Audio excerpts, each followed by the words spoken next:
Hello students. हम बात कर रहे थे यहाँ पे अम्ल क्षार व लवण। इसमें हमने आर्हेनियस की अवधारणा यानी आर्हेनियस के अनुसार अम्ल व क्षार की परिभाषा हमने पढ़ ली है। आज हम स्टार्ट करने वाले हैं अम्ल व क्षार की ब्रोस्टेट लोरी संकल्पना। इससे पहले मैं आपको थोड़ा सा बात बता देता हूँ कि हमने आर्हेनियस के अनुसार अम्ल व क्षार की परिभाषा सीखी थी। आर्हेनियस क्या कहता है कि अम्ल वे पदार्थ होते हैं जो हाइड्रोजन आयन देते हैं और जो जलीय विलयन में वियोजित होकर। दूसरा क्षार क्या होते हैं कि क्षार वे पदार्थ होते हैं जो हाइड्रोक्सिल आयन यानी OH- आयन देते हैं। तो हम बात करते हैं यहाँ पे ब्रोस्टेट लोरी संकल्पना। तो बात करेंगे यहाँ पे सबसे पहले ब्रोस्टेट लोरी संकल्पना में सबसे पहले हम अम्ल के बारे में सीखेंगे, उसके बाद में क्षार के बारे में। तो देखिए स्टूडेंट्स, हम बात करते हैं अम्ल क्या होता है ब्रोस्टेट लोरी के अनुसार। तो मैं पहले आपको बोल के बता देता हूँ। वे पदार्थ जो प्रोटॉन दाता होते हैं अम्ल कहलाते हैं। जो प्रोटॉन देगा वो तो होगा अम्ल, और जो प्रोटॉन ग्राही होगा वो क्या होगा, क्षार। तो देखिए बात करते हैं यहाँ पे ब्रोस्टेट लोरी के अनुसार अम्ल व क्षार की परिभाषा। देखिए वे पदार्थ जो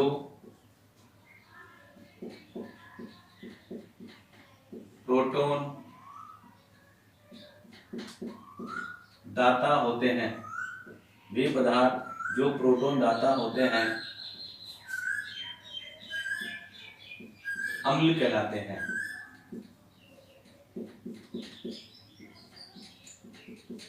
तथा वे पदार्थ तथा दूसरा है क्षार। ये तो गई अम्ल की डेफिनेशन ब्रोस्टेट लोरी के अनुसार। वे पदार्थ जो प्रोटॉन ग्राही होते हैं, वे पदार्थ जो प्रोटॉन ग्राही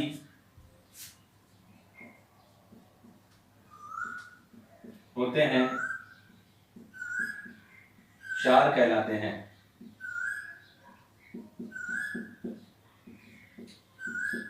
देखिए अब इसका एक एग्जांपल बताता हूं आपको कि जैसे यहां पर ये लिखा हुआ है Ha प्लस B रिएक्शन के रूप में लिखा गया है। देखो ये Ha जो H प्लस है वो किसके रूप में काम करेगा, यहाँ पे प्रोटॉन के रूप में। अब ये Ha प्रोटॉन है, Ha जो इसके अंदर प्रोटॉन पाया जा रहा है इसलिए प्रोटॉन इसको देगा। अब इसने प्रोटॉन इसको दिया तो ये तो क्या हो गया अम्ल, और इसने प्रोटॉन ग्रहण किया तो ये क्या हो गया क्षार। किसके अनुसार, ब्रोस्टेट लोरी के अनुसार।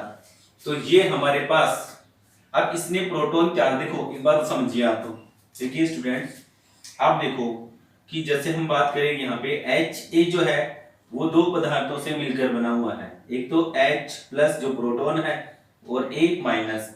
ये प्रोटॉन यहां से जब निकल जाएगा तो बचेगा क्या, ये।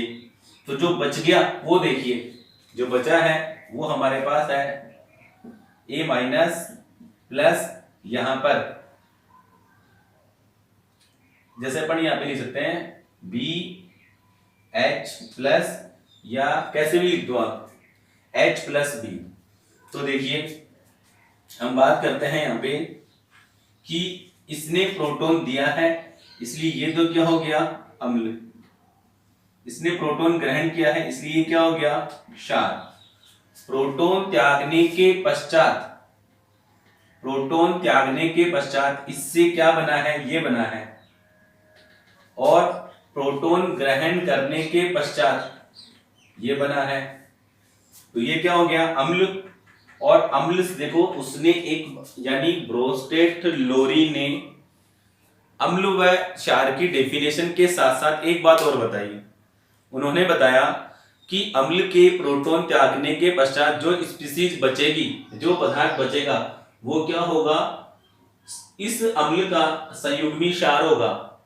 और प्रोटॉन ग्रहण करने के पश्चात क्षार के प्रोटॉन ग्रहण करने के पश्चात जो पदार्थ बनेगा वो क्या होगा, इस क्षार का संयुग्मी अम्ल होगा। तो देखिए हम बात करते हैं यहाँ पे, देखो लिख देते हैं इसके बारे में कि ये जो हमारे पास होगा वो तो होगा संयुग्मी क्षार, संयुग्मी क्षार, और ये जो होता है वो होता है संयुग्मी अम्ल, संयुग्मी अम्ल। सॉरी स्टूडेंट्स, एक बार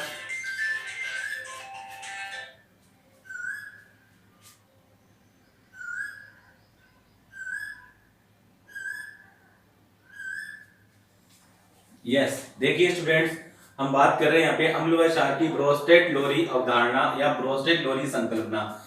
इसमें हमने अम्ल के बारे में बताया है और एक इसके बारे में बताया है क्षार के बारे में, फिर हमने एक एग्जांपल की सहायता से सीखा है। तो यहाँ पे Ha जो है वो तो अम्ल है, और क्षार जो इसने प्रोटॉन त्यागा इसलिए क्या हो गया अम्ल, किसके अनुसार, ब्रोस्टेट-लोरी के अनुसार। और इसने जो B है उसने क्या किया है, प्रोटॉन ग्रहण किया, इसलिए क्या हो गया क्षार। तो संयुग्मी क्षार और ये क्या है, संयुग्मी अम्ल। अब इसको एक एग्जांपल की सहायता से सीखेंगे। एग्जांपल बताता हूं मैं आपको, जैसे हमने लिखा है यहाँ पे H2O प्लस NH3, तो हमारे पास यहाँ पर यह आएगा, और देखिए ये NH4 plus plus OH minus. तो देखिए इस H2O से, H2O जो है इसने प्रोटॉन दिया है, प्रोटॉन दाता है, इसलिए ये क्या हो गया अम्ल। NH3 अमोनिया जो है, H2O ने प्रोटॉन दिया है, इसलिए ब्रोस्टेट-लोरी के अनुसार H2O क्या है, अम्ल है। NH3 ने प्रोटॉन ग्रहण किया है, इसलिए ब्रोस्टेट-लोरी के अनुसार ये क्या हो गया क्षार। प्रोटॉन त्यागने के पश्चात यहां पर क्या बना है OH माइनस, तो इससे ये बना है, तो ये क्या होगा संयुग्मी क्षार, संयुग्मी क्षार, और ये क्या है संयुग्मी अम्ल, संयुग्मी अम्ल। देखिए यहां से ये बना है और यहां से ये बना है। एक बात बताते हैं आपको, यहां पर जो ये दिख रहा है, ऐसे नहीं कि आप ऐसे नहीं समझना है आपको कि पहले यहाँ पे संयुग्मी क्षार लिखा है और यहाँ पे क्या लिखा है संयुग्मी अम्ल, नहीं। आपको ये बात याद रखना है कि देखो ये H2O है, H2O, तो ये H2O जो है वो H प्लस और OH माइनस से बना हुआ है, तो ये प्रोटॉन निकलने के बाद में क्या बना OH माइनस, तो OH माइनस ये है। अब इस अम्ल का जो इस अम्ल से जो बनेगा वो क्या बनेगा क्षार, उसके साथ वर्ड जोड़ना है संयुग्मी क्षार, तो ये हमारे पास क्या हो गया संयुग्मी क्षार हो गया OH। इसी प्रकार ये हमारे पास क्या है NH3 क्षार है, क्योंकि प्रोटॉन ग्रहण कर रहा है, और इससे प्रोटॉन ग्रहण करने के बाद में जो स्पीशीज बनेगी वो क्या होगी संयुग्मी अम्ल। तो ये थी बात हमारे पास अम्ल व क्षार की डेफिनेशन। अब देखिए जैसे हम बात करें कि ब्रोस्टेट-लोरी ने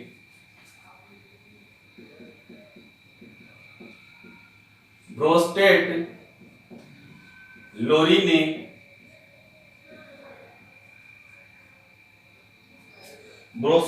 ने अम्ल संयुग्मी क्षार युग्म, अम्ल संयुग्मी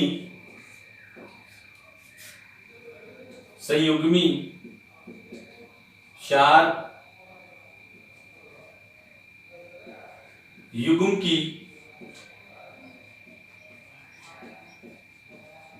संकल्पना दी।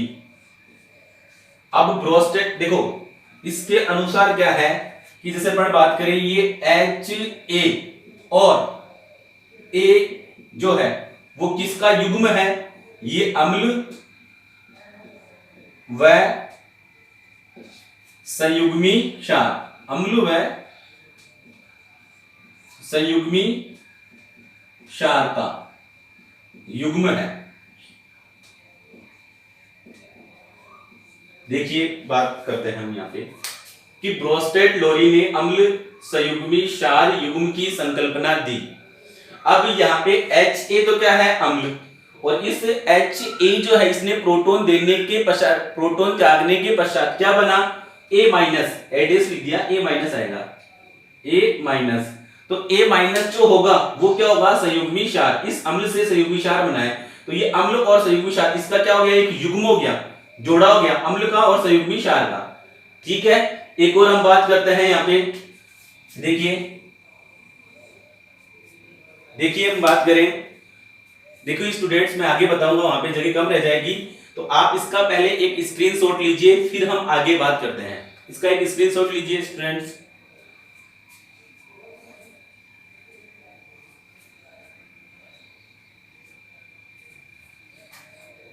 यस, देखिए मैं एक एग्जांपल बताता हूं, एक और आपको, एक और एग्जांपल है यहाँ पे, उस एग्जांपल की सहायता से सीखते हैं हम।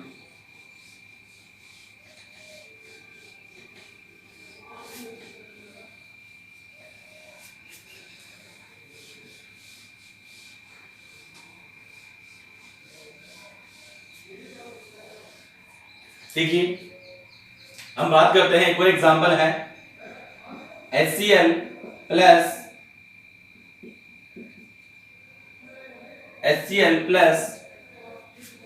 H2O लिख सकते हो आप, H2O। तो देखिए जैसे हम बात करें यहां पर, इसने प्रोटॉन दिया है, इसलिए ब्रोस्टेड-लोरी के अनुसार ये तो क्या हो गया, अम्ल, और इसने प्रोटॉन ग्रहण किया है, इसलिए ब्रोस्टेड-लोरी के अनुसार ये क्या हो गया, क्षार। अब प्रोटॉन ग्रहण करने के पश्चात हमारे पास क्या बना, H3O प्लस, प्लस यहां पर क्या आया, OH माइनस। तो ये जो हमारे पास बना है वो तो होगा संयुग्मी अम्ल, और ये हमारे पास जो होगा वो क्या होगा, संयुग्मी क्षार। देखिए देखो एरो जो है,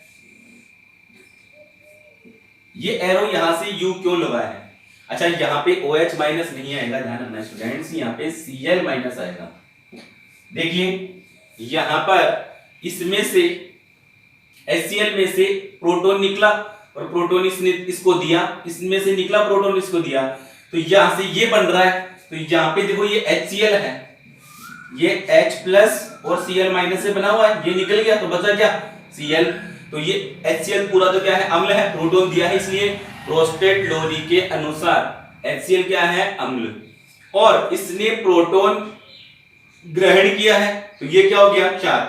प्रोटॉन त्यागने के पश्चात क्या बना, Cl माइनस, इसलिए क्या हो गया, संयुग्मी क्षार। और ये हमारे पास प्रोटॉन ग्रहण करने के पश्चात ये बना है, तो ये क्या हो गया, संयुग्मी अम्ल। तो अब बात करते हैं यहाँ पे कि जैसे अपन बात करें, एक तो हमारे पास यहाँ पे HCl डैश Cl माइनस, एक तो ये किसका है, अम्ल, अम्ल, अम्ल संयुग्मी, अम्ल संयुग्मी क्षार युग्म है, अम्ल संयुग्मी क्षार युग्म। दूसरा जैसे अपन लिख लेते हैं यहाँ पे H2O डैश H3O प्लस, तो ये जो हमारे पास है वो क्या है, क्षार संयुग्मी अम्ल युग्म हुए। तो ये थी बात हमारे पास क्या, एक तरीके से ब्रोस्टेड-लोरी की संकल्पना। अब आपको इंपॉर्टेंट बात बता देता हूं कि देखो ब्रोस्टेड-लोरी जो है उसकी जो संकल्पना है वो अप्रोटिक विलायक, यानी ऐसे विलायक या ऐसे पदार्थ जिनमें प्रोटॉन नहीं पाए जाते उनके लिए यह संकल्पना सही साबित नहीं हुई। वो उनको लिए क्या कैसे बता पाएंगे ब्रोस्टेड-लोरी के अनुसार कि ये अम्ल है या क्षार है। तो अप्रोटिक विलायक, जैसे मैं एग्जांपल लिखूंगा आपको, तो देखिए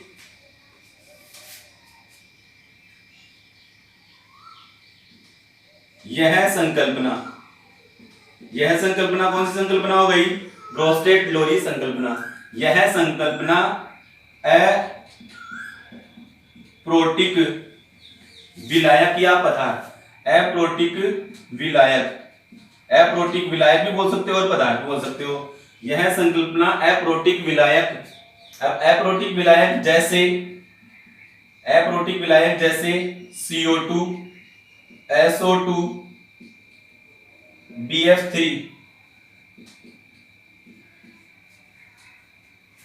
आदि की अम्लीय तथा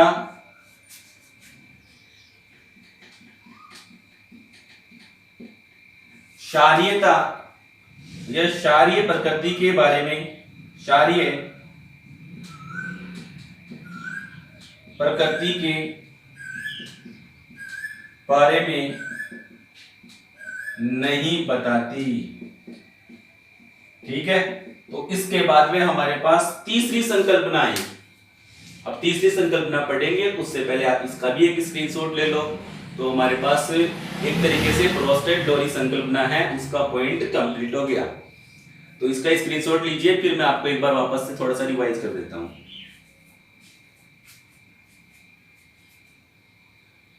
यस, देखिए हमने स्टार्ट किया है अम्ल व क्षार की कौन सी अवधारणा, ब्रोस्टेट लोरी संकल्पना।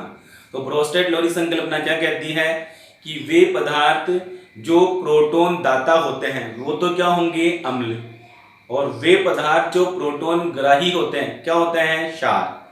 फिर उन्होंने कि प्रोटॉन त्यागने के पश्चात जो स्पीशीज बचेगी, अम्ल से जो स्पीशीज बनेगी वो तो क्या होगा, उस अम्ल का संयुग्मी क्षार होगा, और क्षार से प्रोटॉन ग्रहण करने के पश्चात जो स्पीशीज बनेगी वो उसका क्या होगा, संयुग्मी अम्ल। अप्रोटिक विलायक के लिए यह अवधारणा सही साबित नहीं होती। अप्रोटिक विलायक जिसमें प्रोटॉन नहीं पाया जा रहा, अप्रोटिक का मतलब जिसमें प्रोटॉन नहीं पाया जा रहा, H+ नहीं पाया जा रहा। देखो इसमें H+ पाया जा रहा है क्या, इन तीनों में नहीं पाया जा रहा। तो तीसरी संकल्पना स्टार्ट करते हैं हम, लुईस अवधारणा या लुईस कंसेप्ट, लुईस संकल्पना। देखिए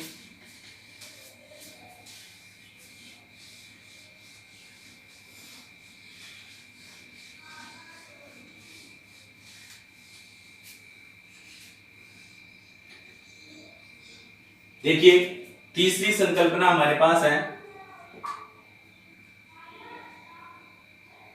मैं बता देता हूं, इसमें पूरा लिख लेते हैं हम, अम्ल व क्षार की लुईस संकल्पना। अम्ल व क्षार की लुईस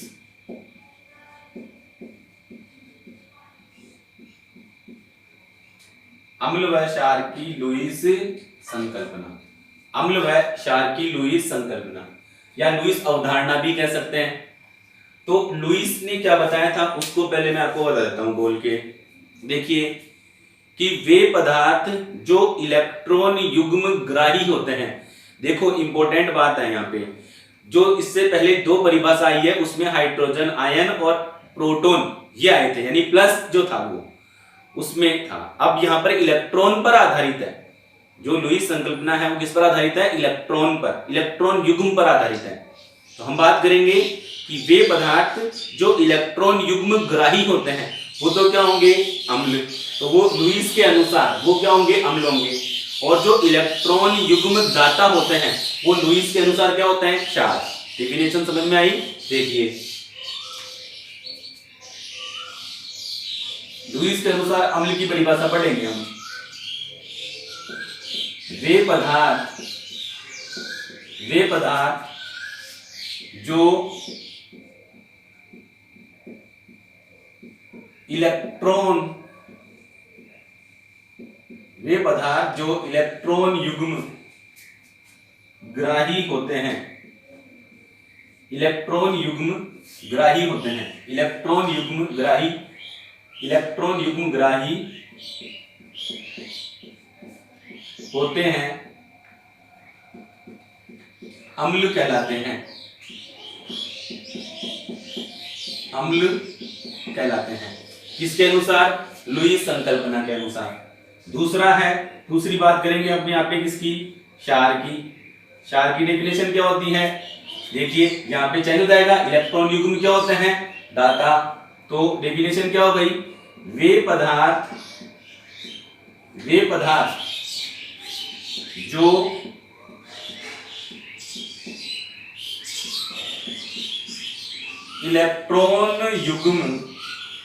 इलेक्ट्रॉन युग्म दाता होते हैं, वे पदार्थ जो इलेक्ट्रॉन युग्म दाता होते हैं, क्षार कहलाते हैं। देखो इंपॉर्टेंट बात है कि इलेक्ट्रॉन युग्म ग्राही वो क्या होंगे, अम्ल, और इलेक्ट्रॉन युग्म दाता वो क्या होंगे, क्षार। अब अपन बात कर लेते हैं यहाँ पे एग्जाम्पल की। देखिए यहाँ पे लिखा हुआ है BF3 प्लस NH3। यहाँ पर 2 इलेक्ट्रॉन पाए जाते हैं और इनको नाम दिया जाता है एकांकी इलेक्ट्रॉन युग्म। 11th क्लास में पढ़ोगे, आपको थोड़ी सी बात बताते हैं कि एकांकी इलेक्ट्रॉन युग्म किसे कहा जाता है, कि ऐसे इलेक्ट्रॉन युग्म जो बंध बनाने में काम में नहीं आते उन्हें कहा जाता है एकांकी इलेक्ट्रॉन युग्म। अब ये क्या काम कर रहा है कि इसने इलेक्ट्रॉन इसको दिए हैं, जब इसने इलेक्ट्रॉन इसको दिए, तो ये तो क्या हो गया, लुईस के अनुसार क्षार, और इसने इलेक्ट्रॉन ग्रहण किए इसलिए ये क्या हो गया, अम्ल। अब इंपॉर्टेंट बात और बताते हैं कि जब इलेक्ट्रॉन एक स्पीशीज के द्वारा दिया जाता है तो इन दोनों के बीच में जो बंध बनेगा वो बंध बनेगा उप सहसंयोजी बंध। तो हमें यौगिक जो प्राप्त होगा वो होगा BF3 एरो NH3। तो ये हमारे पास क्या हो गया, अम्ल, और ये क्या हो गया, क्षार। तो ये थी बात हमारे पास अम्ल व क्षार की लुईस संकल्पना। आगे और पढ़ेंगे, थोड़ा सा बात बताएंगे इसके बारे में। देखो स्टूडेंट्स, एक तो BF3 जो है वो अम्ल क्यों हुआ, क्योंकि इलेक्ट्रॉन युग्म ग्राही क्यों है ये, तो आपको ये बात बताता हूं। देखो इलेक्ट्रॉन कौन ग्रहण करेगा, जिसके पास इलेक्ट्रॉन की क्या होगी, कमी। देखिए कि पैसे उधार कौन दे सकता है, जिसके पास पैसे होंगे वही उधार दे सकता है। और उधार कौन ग्रहण करे, उधार कौन ले सकता है, जिसके पास पैसों की कमी होगी। तो इंपॉर्टेंट बात है। वैसे मैं इसको बता सकता हूं, आप इसका पहले एक स्क्रीनशॉट लीजिए, फिर मैं आपको एक्सप्लेन करता हूं।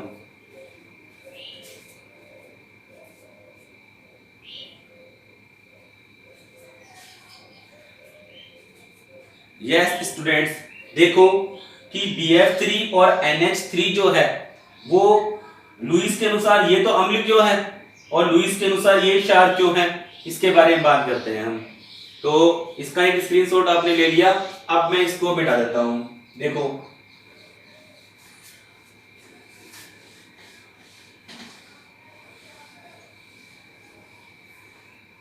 देखिए हम बात करते हैं सबसे पहले BF3 बोरोन ट्राइफ्लोराइड। इस BF3 में B को देखो, बोरोन का परमाणु क्रमांक क्या है, 5। इलेक्ट्रॉनिक विन्यास क्या आया, 1s2 2s2 2p1, यानी बाह्यतम कोश में इलेक्ट्रॉन की संख्या कितनी आ गई, 3। ये लिख रहा हूं, बाह्यतम कोश में इलेक्ट्रॉन की संख्या कितनी है, 3 है। देखो कैसे बढ़ते हैं इलेक्ट्रॉन, किसी भी कोश में जो इलेक्ट्रॉन बढ़ते हैं वो 2n² से बढ़ते हैं। तो पहले कोश में कितने इलेक्ट्रॉन आ गए, 2। ये इलेक्ट्रॉन की संख्या है और ये कोश को बता रहा है, और ये जो S और P है वो उपकोश को बता रहा है। अब आप बात करते हैं दूसरे कोश में 8 इलेक्ट्रॉन आ सकते हैं, लेकिन हमको टोटल कितने इलेक्ट्रॉन पढ़ने हैं, 5 में से 2 पढ़ने पर ये तो कितने रह गए, 1 2 और ये 3। तो बाह्यतम कोश कौन सा हो गया, ये वाला, और बाह्यतम कोश में कितने इलेक्ट्रॉन, 3। ठीक है, देखिए हम बात करते हैं अब किसकी, फ्लोरीन की। फ्लोरीन का परमाणु क्रमांक क्या होता है, 9। इलेक्ट्रॉनिक विन्यास लिखेंगे 1s2 2s2 2p5। बाह्यतम कोश में इलेक्ट्रॉन की संख्या कितनी हो गई, 7। देखो किसी भी कोश में इलेक्ट्रॉन भरे जाने का जो सूत्र होता है वो क्या होता है, 2n²। तो 2n² के अकॉर्डिंग जैसे अपन बात करें कि पहले कोश में कितने इलेक्ट्रॉन आए, 2 इलेक्ट्रॉन, दूसरे में कितने आए, 7 आएंगे। देखो 1 2 3 4 5 6 7 8 आ सकते हैं, 8 आ सकते हैं, लेकिन इसके पास टोटल इलेक्ट्रॉन कितने हैं? 9 ही हैं। तो 2 पहले भर दिए पहले में, और बाद में कितने भरेंगे? 7 भरेंगे। तो कितने हो गए यहाँ पे? 7 इलेक्ट्रॉन। तो ये थी बाह्यतम कोश में 7 इलेक्ट्रॉन। अब इनका जो सहसंयोजी यौगिक बने इन दोनों से, वो कैसे बनेगा? अच्छा, एक लाइन और बता देता हूं। एक बात याद रखना कि प्रत्येक तत्व अपने बाह्यतम कोश में 8 इलेक्ट्रॉन ग्रहण करने की कोशिश करता है। अब 8 इलेक्ट्रॉन 3 तरीके से करता है, या तो इलेक्ट्रॉन त्याग दे, या इलेक्ट्रॉन ग्रहण कर ले, या इलेक्ट्रॉन का साझा कर ले। अब यहाँ पर इलेक्ट्रॉन का क्या होगा? साझा। और सहसंयोजी यौगिक बनाएंगे, 9th क्लास में आपने पढ़ा था। देखो ये हमारे पास क्या है? बोरोन। बोरोन के बाह्यतम कोश में कितने इलेक्ट्रॉन? 3 है। 3 दिखा देते हैं, 1 ये 2 और ये 3। फ्लोरीन है, फ्लोरीन के बाह्यतम कोश में इलेक्ट्रॉन कितने हैं? चलो इनको तो डॉट से दिखा देते हैं अपन, इनको डॉट से दिखा देते हैं। और फ्लोरीन के बाह्यतम कोश में कितने इलेक्ट्रॉन है? 7 है। और फ्लोरीन परमाणु कितने हैं? 3। तो F इंटू 3 कर देता हूं मैं। इसका मतलब क्या है कि कितने हैं? फ्लोरीन परमाणु 3 है। ये एक इलेक्ट्रॉन फ्लोरीन परमाणु ने एक इलेक्ट्रॉन साझे के लिए दे दिया। टोटल कितने हैं? 7 है। तो 1 2 3 4 5 और ये 6 एक साझे के लिए दे दिया। तो ये फ्लोरीन के कितने हो गए? 8 हो गए। देखो साझे के इलेक्ट्रॉन पर दोनों परमाणुओं का बराबर का अधिकार होता है। ये जो दो परमाणु, ये जो 2 इलेक्ट्रॉन है वो इसके भी है और फ्लोरीन के भी है। फिर अपन दूसरे फ्लोरीन की बात कर लेते हैं। एक और इलेक्ट्रॉन का साझा कर लिया, तो 1 2 3 4 5 और ये 6 एक तो दे ही दिया, और 3 और 3 6। तो इसके भी कितने हो गए? 8। एक और इलेक्ट्रॉन का साझा कर लिया फ्लोरीन परमाणु, तो 1 2 3 4 5 और ये 6। तो इसके भी कितने हो गए? ये हमारे पास कितने हो गए? 8। तो हम बात करेंगे यहां पर। अब देखिए कि फ्लोरीन के बाह्यतम कोश में 8 इलेक्ट्रॉन हो गए। 8 ही तो पढ़ने थे। एक इलेक्ट्रॉन का साझा मैंने बताया कि या तो इलेक्ट्रॉन को त्याग दे, या इलेक्ट्रॉन को ग्रहण कर ले, या इलेक्ट्रॉन को कर ले साझा। तो यहाँ पर एक एक इलेक्ट्रॉन का साझा हो गया ये। अब देखिए कि बोरोन के गोले में इलेक्ट्रॉन की संख्या कितनी आ रही है? बोरोन के गोले में इलेक्ट्रॉन की संख्या गिनो, 2 2 4 और 2 6। तो इलेक्ट्रॉन की क्या हो गई? कमी। और इलेक्ट्रॉन की कमी हो गई, इसलिए इसने क्या किया? इलेक्ट्रॉन ग्रहण किया है। इंपॉर्टेंट बात है, अभी बताता हूं कैसे ग्रहण करेगा। अब बात करते हैं अपन यहाँ पे दूसरी बात किसकी है? NH3 की। देखिए NH3, NH3 में नाइट्रोजन को देख लो। नाइट्रोजन का परमाणु क्रमांक क्या है? 7 है। इलेक्ट्रॉनिक विन्यास देखो, 1s2 2s2 2p3। बाह्यतम कोश में इलेक्ट्रॉन की संख्या कितनी आ गई? 5। हाइड्रोजन का देख लो, यह हाइड्रोजन का परमाणु क्रमांक 1, इलेक्ट्रॉनिक विन्यास क्या आ गया? 1s1। और हाइड्रोजन की परमाणु की संख्या कितनी है? 3 है। अब देखो ये हमारे पास नाइट्रोजन परमाणु है। देखिए स्टूडेंट, इसको अपन ऐसे लिख सकते हैं,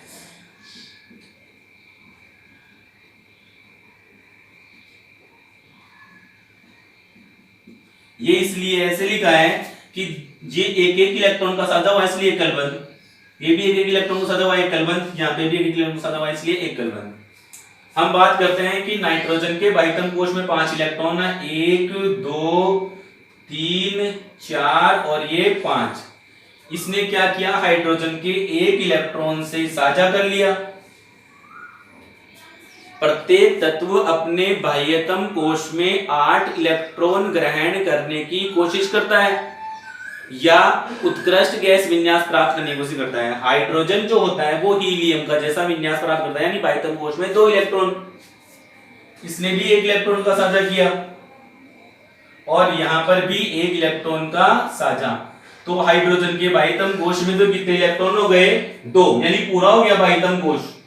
बाह्यतम कोश क्या हो गया? पूरा। लेकिन हम बात करते हैं यहां पर कि जो हमारे पास नाइट्रोजन है, इस नाइट्रोजन के भी बाह्यतम कोश में इलेक्ट्रॉन की संख्या कितनी हो गई? पूरी हो गई 8। ये 2 2 4 2 6 और 2 8। लेकिन यहां पर इसको अपन नाइट जो NH3 है ना उसको अपन ऐसे लिख सकते हैं, ये H और ये H एकल बंध, नाइट्रोजन एकल बंध हाइड्रोजन, नाइट्रोजन एकल बंध हाइड्रोजन, नाइट्रोजन एकल बंध हाइड्रोजन। और ऊपर के जो 2 इलेक्ट्रॉन है उस पर क्या आ गया, एक इनको जो ये तो बंध बनाने में काम आ गई, इसलिए इनको कहा जाता है बंधित इलेक्ट्रॉन। ये बंध बनाने में काम नहीं है, इसलिए इनको क्या कहा गया, एकांकी इलेक्ट्रॉन युग्म। तो ये जो हमारे पास है इनको कहा जाता है एकांकी इलेक्ट्रॉन युग्म। अब देखो मैं एक बार आपकी जो अभी मैंने जो रिएक्शन लिखी थी वो रिएक्शन वापस लिख रहा हूं।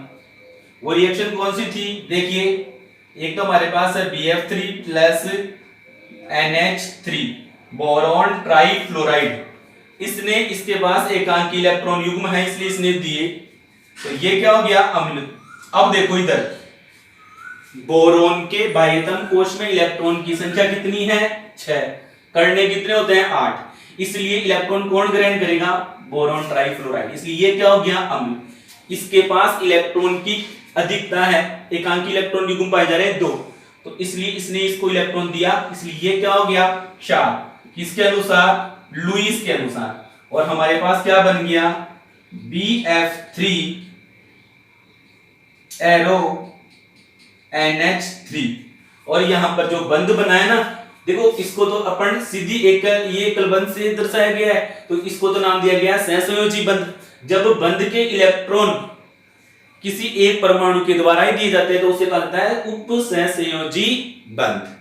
तो ये थी बात हमारे पास अम्ल व क्षार की डेफिनेशन लुईस के अनुसार। और आपको उम्मीद है आपको एक्सप्लेन जो किया है मैंने कि बोरोन ट्राइफ्लोराइड तो अम्ल है और NH3 क्षार है वो कैसे है। अब थोड़ा सा पॉइंट और रह गया, अच्छा आप इसका एक स्क्रीनशॉट लेना चाहते हो तो ले लो, बुक में नहीं बता रखा ये बात, लेकिन आपको समझ में आनी चाहिए कि यानी लुईस के अनुसार BF3 तो अम्ल क्यों है और NH3 क्षार क्यों है, क्योंकि इसने इलेक्ट्रॉन आपको क्यों, देखो ये बातें जो है वो 11th 12th में है, आपको केवल इतनी सी बात याद रखनी है कि BF3 जो है वो तो इलेक्ट्रॉन ग्रहण कर रहा है क्योंकि इसमें इलेक्ट्रॉन की कमी है, जो इलेक्ट्रॉन की कमी होगी वही इलेक्ट्रॉन ग्रहण करेगा, और इसमें इलेक्ट्रॉन की अधिकता है इसलिए इलेक्ट्रॉन क्या कर दिया, ये दाता है, इलेक्ट्रॉन की कमी है इसलिए इलेक्ट्रॉन ग्राही, इसलिए ये तो अम्ल हो गया और ये क्या हो गया क्षार। स्क्रीनशॉट लीजिए, तो क्या होते हैं क्षार। तो BF3 जो था मैंने एक्सप्लेन कर दिया था आपको पूरा का पूरा कि BF3 जो है वो तो क्या था, इलेक्ट्रॉन युग्म ग्राही था, और NH3 जो है वो क्या था, इलेक्ट्रॉन युग्म दाता। तो हम बात करते हैं यहाँ पे आगे बात करते हैं, देखिए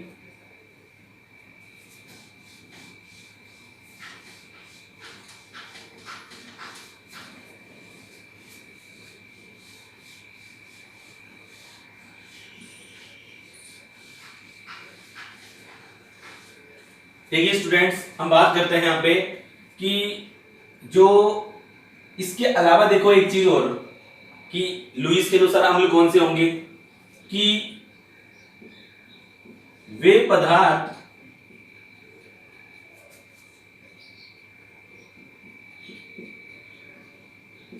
जिनका अष्टक अपूर्ण होता है, वे पदार्थ जिनका अष्टक अपूर्ण होता है लुईस अम्ल कहलाते हैं, लुईस अम्ल कहलाते हैं।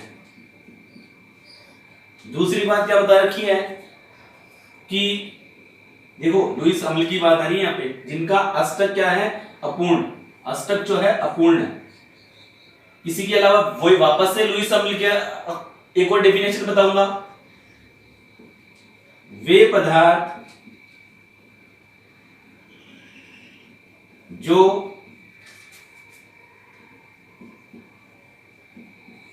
विद्युत धनी होते हैं, विद्युत धनी होते हैं, विद्युत धनी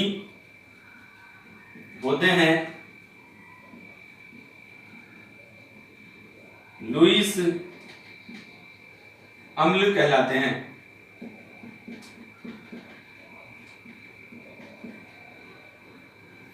तो लुईस के अनुसार यानी कौन कौन से अम्ल होंगे देखिए, तो अपन बात करते हैं यहाँ पे देखिए, तो जैसे अपने पहले एग्जांपल पढ़ लिया है PF3 लुईस अम्ल है। एक और बात करते हैं अपन AlCl3 लुईस अम्ल है। एक और एग्जांपल बात करते हैं, जैसे मैंने लिखा Na+Ca+2, ये सारे क्या होंगे लुईस अम्ल। तो ये लुईस अम्ल के एग्जांपल हैं। लुईस अम्ल, ये लुईस अम्ल क्यों हुए? BF3 AlCl3 Na+ और Ca2+, ये क्या है लुईस अम्ल। बात करते हैं हम यहाँ पे लुईस क्षार की। देखिए लुईस क्षार की भी दो डेफिनेशन होंगी। वे पदार्थ जिनमें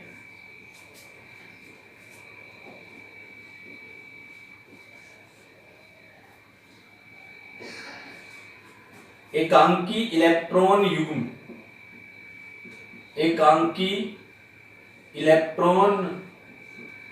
युग्म पाए जाते हैं, एकांकी इलेक्ट्रॉन युग्म पाए जाते हैं,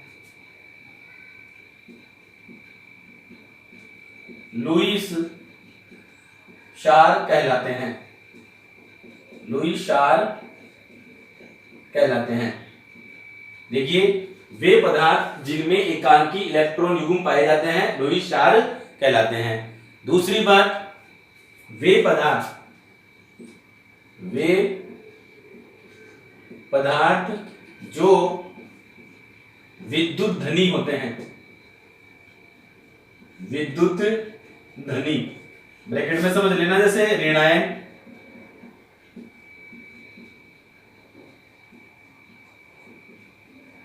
लुईस क्षार कहलाते हैं।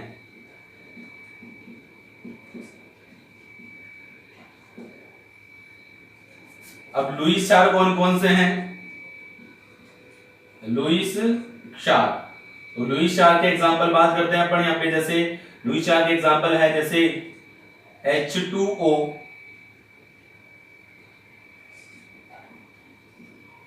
NH3, Cl- OH-। देखिए बात करते हैं हम यहाँ पे लुईस के अनुसार अम्ल और क्षार की डेफिनेशन थोड़ी सी और है, यानी एक और डेफिनेशन आई है। तो वहां पर देखिए कि वे पदार्थ जिनका अष्टक अपूर्ण होता है, जैसे अभी मैंने एग्जांपल देखा था BF3, इसका अष्टक पूर्ण नहीं था, बाह्यता यानी इसके यानी जब इलेक्ट्रॉनों का साझा किया दूसरे परमाणु से तो इसके बाह्यतम कोश में इलेक्ट्रॉन की संख्या कितनी हो गई? 6 हुई थी। तो BF3 क्या है? अपूर्ण अष्टक, जिसका अष्टक क्या होता है? अपूर्ण होता है, इलेक्ट्रॉन न्यून यौगिक भी कहा जाता है। दूसरा, वे पदार्थ जो विद्युत धनी होते हैं, अर्थात जो धनायन होते हैं, वो भी लुईस के अनुसार क्या होंगे? अम्ल। देखो जो विद्युत धनी होंगे, जिसके पास इलेक्ट्रॉन की कमी होगी वही तो इलेक्ट्रॉन ग्रहण करेगा, तो जिसके पास इलेक्ट्रॉन की कमी होगी वो इलेक्ट्रॉन ग्रहण करेगा, और इलेक्ट्रॉन ग्रहण करेगा इसलिए वो क्या होगा? लुईस के अनुसार अम्ल, यानी वो लुईस अम्ल होगा। तो देखिए इन दोनों में एक तो BF3 और AlCl3, Al का और जो बोरॉन है, एल्यूमिनियम और बोरॉन है, इनका अष्टक अपूर्ण होता है इन यौगिकों में, इसलिए ये क्या हो गए? लुईस अम्ल। तो ये दोनों याद रखने हैं। ऐसे भी पूछ सकते हैं कि ऐसे इलेक्ट्रॉन न्यून या जिनका अष्टक अपूर्ण होता है ऐसे दो यौगिकों का एग्जांपल दीजिए, तो BF3 और AlCl3, और ये लुईस अम्ल है। Na+ और Ca2+, ये भी क्या है? अम्ल है। क्यों? क्योंकि इसके ऊपर इसके अंदर इलेक्ट्रॉन की क्या है? कमी है, इलेक्ट्रॉन ग्रहण कर सकते हैं। क्षार की डेफिनेशन क्या आई कि वे पदार्थ जिनमें एकांकी इलेक्ट्रॉन युग्म पाए जाते हैं लुईस क्षार कहलाते हैं। ठीक है। दूसरा, भाई जिसमें एकांकी इलेक्ट्रॉन युग्म पाया जाएगा, देखो कि H2O और NH3, अभी देखिए एग्जांपल में पढ़ा था पढ़ने कि हमने कल पढ़ा था एक एग्जांपल में, या फिर इससे नेक्स्ट वीडियो में हमने पढ़ा था कि NH3 जो है, NH3 के ऊपर जो ये डॉट पाया जा रहा है इसको क्या कहा जाता है? एकांकी इलेक्ट्रॉन युग्म। और जिसके पास एकांकी इलेक्ट्रॉन युग्म पाया जाएगा तो वो क्या हो गया? इलेक्ट्रॉन धनी हो गया, इसके ऊपर इलेक्ट्रॉन की मात्रा ज्यादा है, इलेक्ट्रॉन की मात्रा ज्यादा है तो इलेक्ट्रॉन दे सकता है, इलेक्ट्रॉन दाता क्या होता है? लुईस के अनुसार लुईस क्षार। वे पदार्थ जो विद्युत धनी होते हैं, विद्युत धनी, गलत लिख दिया। देखिए स्टूडेंट्स, विद्युत ऋणी आएगा, यहां पर क्या आएगा, विद्युत ऋणी। विद्युत ऋणी अर्थात ऋणायन होते हैं, क्या कहलाते हैं, लुईस क्षार। ये देखिए Cl माइनस, OH माइनस, ठीक है, F माइनस। आप कोई बहुत सारे एग्जांपल लिख सकते हो, इसके ऊपर माइनस आएगा, वो लुईस के अनुसार क्या होगा, क्षार। तो इसका एक स्क्रीनशॉट लीजिए। तो ये थी बात हमारे पास लुईस की अनुसार अम्ल व क्षार की।